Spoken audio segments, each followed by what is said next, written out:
People do not care about our Tanzanianness or our Ghanaianness or our Kenyanness or our Ethiopianness. In their eyes, we are all Africans. Nobody cares about us.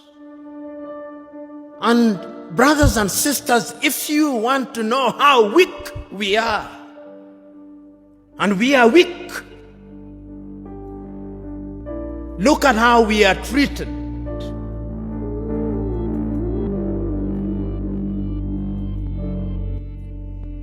Last month,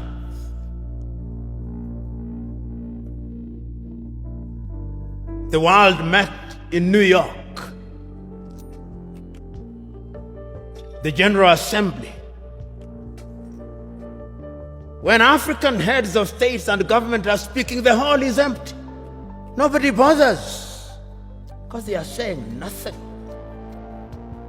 Even if they are saying something, it is something that can be ignored.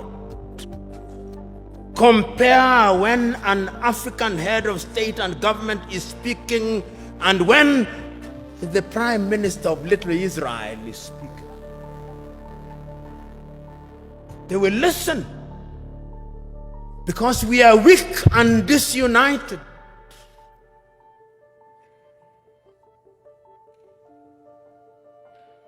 So we have a weak continent because the spirit of Pan-Africanism disappeared.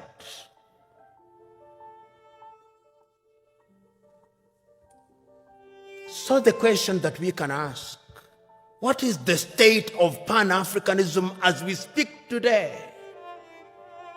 The African Union, which is weak, says the right things and does the wrong things 9 out of 10 times.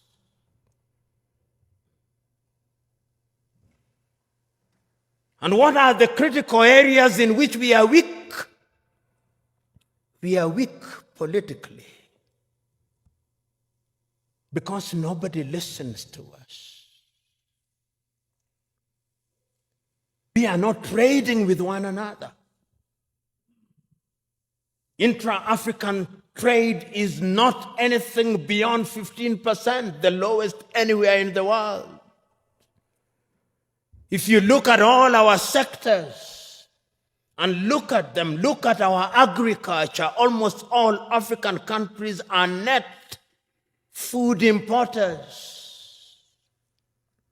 There is not a single African country that is in meaningful technology. Not a single African country produces a mobile phone.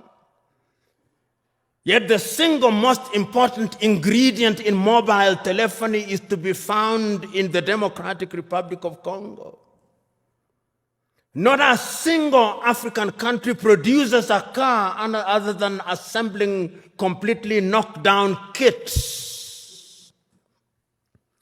There is no meaningful production of pharmaceutical products in Africa. And if there was any doubt, COVID exposed it. All African countries, the 55 of them, Africa is weak. So that even this magnificent edifice, I suspect, has not been erected by Ethiopian engineers. When I see the signage in Chinese, I suspect it is the Chinese. That is how weak we are. That is the reality of our mother continent. It is because we are politically weak, we are economically weak, socially we are disorganized, culturally and spiritually, we are confused. That is the continent in which we are today. We unite or we perish. That as I travel along across the world, people do not care about our Tanzanianness or our Ghanaianness or our Kenyanness or our Ethiopianness. In their eyes, we are all Africans. And perhaps that is what we should use as the building block in order to talk about African unity. But we are not being naive about that unity. Because sometimes when we talk about Pan-Africanism and about African unity, people think we are being too simplistic about it.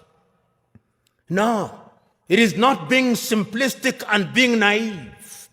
It is recognizing that as long as we remain the way we are, then Africa in the next 25 years will be recolonized.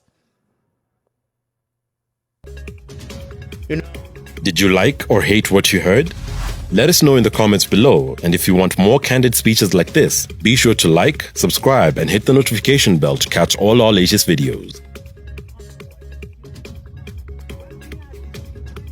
And please feel free to leave your suggestions, news tips, or topics about Africa you'd like us to cover.